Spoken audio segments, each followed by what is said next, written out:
बोलिए श्री रामचंद्र भगवान की जय हो।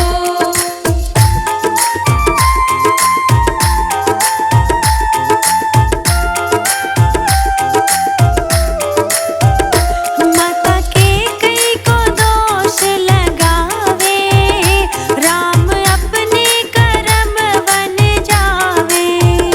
माता के कई को दोष लगावे, राम अपने कर्म बन जावे।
रामचंद्र भगवान की जय हो। बोलिए बजरंग बली हनुमान की जय हो।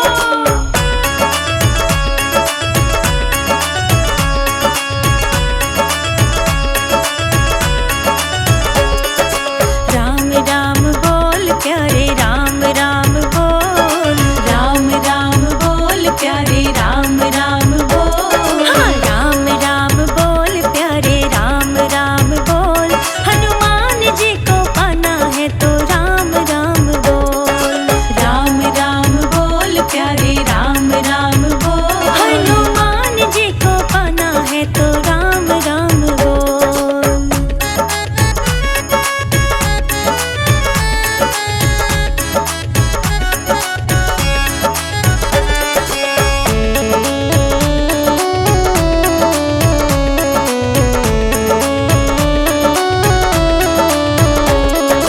राम जी के चरणों में रहते हनुमान है, राम जी के चरणों में रहते हनुमान अरे है, राम जी के चरणों में रहते हनुमान है, अरे राम जी के चरणों में रहते हनुमान है, जहाँ मेरे राम जी वहाँ हनुमान है, जहाँ मेरे राम जी वहाँ हनुमान है, हाँ राम राम बोल प्यारे राम राम बोल, हनुमान जी को पाना है तो राम राम बोल, राम राम बोल प्यारे राम राम बोल, हनुमान जी को पाना है तो राम राम बोल।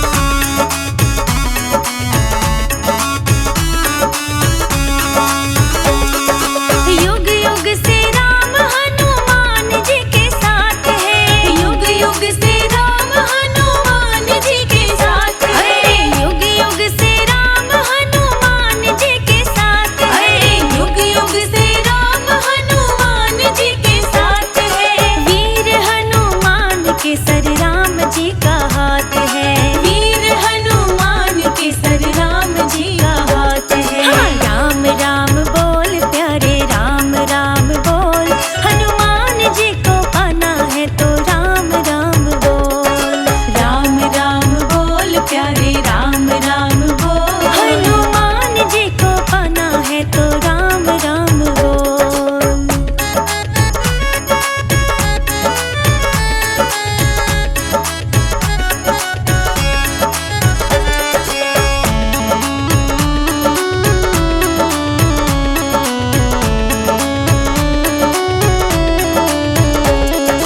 राम जी के नाम की कीर्ति अपार है, राम जी के नाम की कीर्ति अपार है, अरे राम जी के नाम की कीर्ति अपार है, अरे राम जी के नाम की कीर्ति अपार है, सदा अपने भक्तों का करते बेड़ा पार है, सदा अपने भक्तों का करते बेड़ा पार है, हाँ राम राम बोल प्यारे राम राम बोल, हनुमान जी को पाना है तो राम राम बोल, राम राम बोल प्यारे राम राम बोल, हनुमान जी को पाना है तो राम राम बोल।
कृपा राम की होती है। सब बिगड़े काम बन जाते हैं जब कृपा राम की होती है। जब कृपा राम की होती है।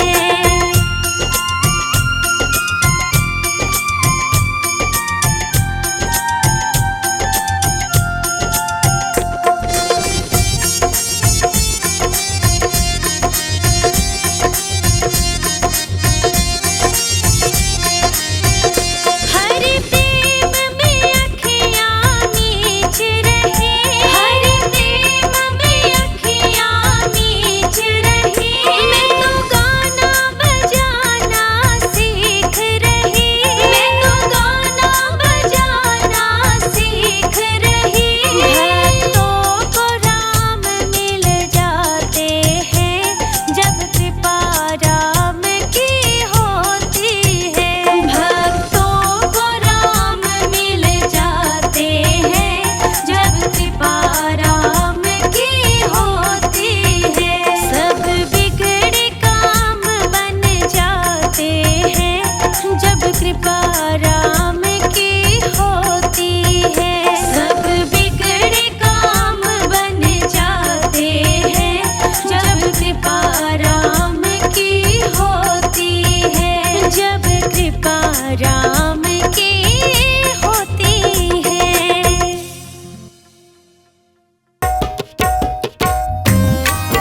रिद्धि